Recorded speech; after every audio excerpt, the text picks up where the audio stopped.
Donc on va coller une seule image ici sur le paragraphe vide et on collera les suivantes plus tard. Ben, en fait, ça n'a pas de sens de dire ça parce qu'en fait, on en a été chercher qu'une seule de toute façon. Donc on va coller une image sur le paragraphe vide.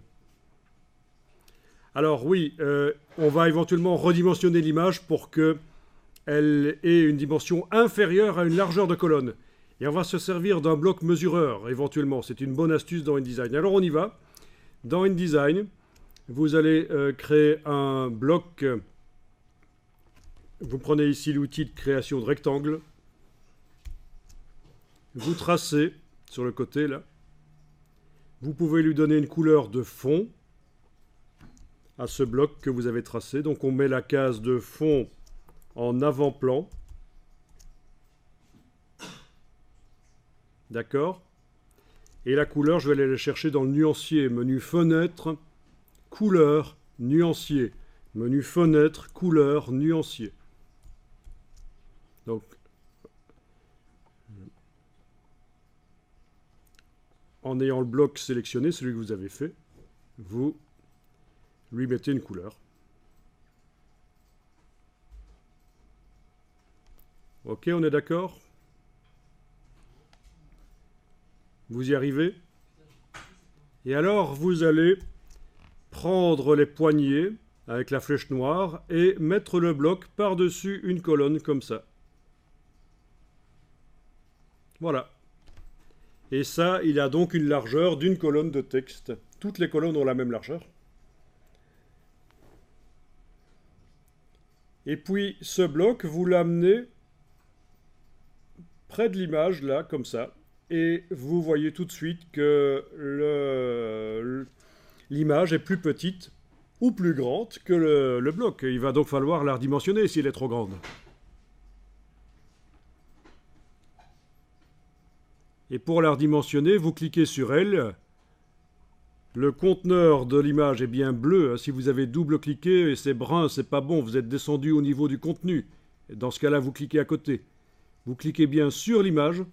Et avec l'outil de transformation manuelle, vous allez prendre une poignée du coin en enfonçant la touche Alt majuscule, les touches Alt majuscule et vous agrandissez ou vous réduisez. Voilà, il faut que l'image soit moins large que la colonne de texte et donc le bloc mesureur vous permet de le faire. Ça ne marche pas redimensionner l'image ? Est-ce que vous essayez bien avec l'outil de redimensionnement de transformation manuelle? Eh bien voilà. Donc Alt majuscule et on prend les poignées du coin et on redimensionne l'image. Bien. Je vais enregistrer le document, on ne sait jamais.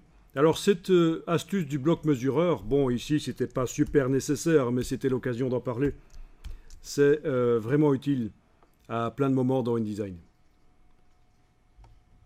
Donc ce bloc ne sert plus, je le laisse là s'il faut. Et je travaille sur l'image. Vous avez bien votre paragraphe vide qui est là? Bien. Alors, regardez. Je sélectionne donc l'image avec la flèche noire. Le cadre de l'image est bleu. Je fais un Command X. CMD X. C'est donc édition coupée. Ensuite, je vais aller coller l'image. Attention. Je la colle dans le texte. Avant de coller, je dois prendre l'outil texte et cliquer dans le paragraphe vide. Alors, je ne sais pas pour quelle raison, beaucoup d'étudiants cliquent dans le paragraphe d'avant, à cet endroit-là, et ils collent. Ben non, pas du tout. L'image doit avoir son propre paragraphe. C'est donc là qu'on a le curseur qui clignote. Et on colle. À partir de là, vous voyez que l'image s'est collée. Elle a son propre paragraphe, sa balise est là. Ce qu'on voit là, l'autre balise, c'est la balise du paragraphe d'avant. Vous avez l'image qui déborde sur le texte d'avant. N'essayez pas de régler le problème. Je vais vous montrer comment on règle le problème.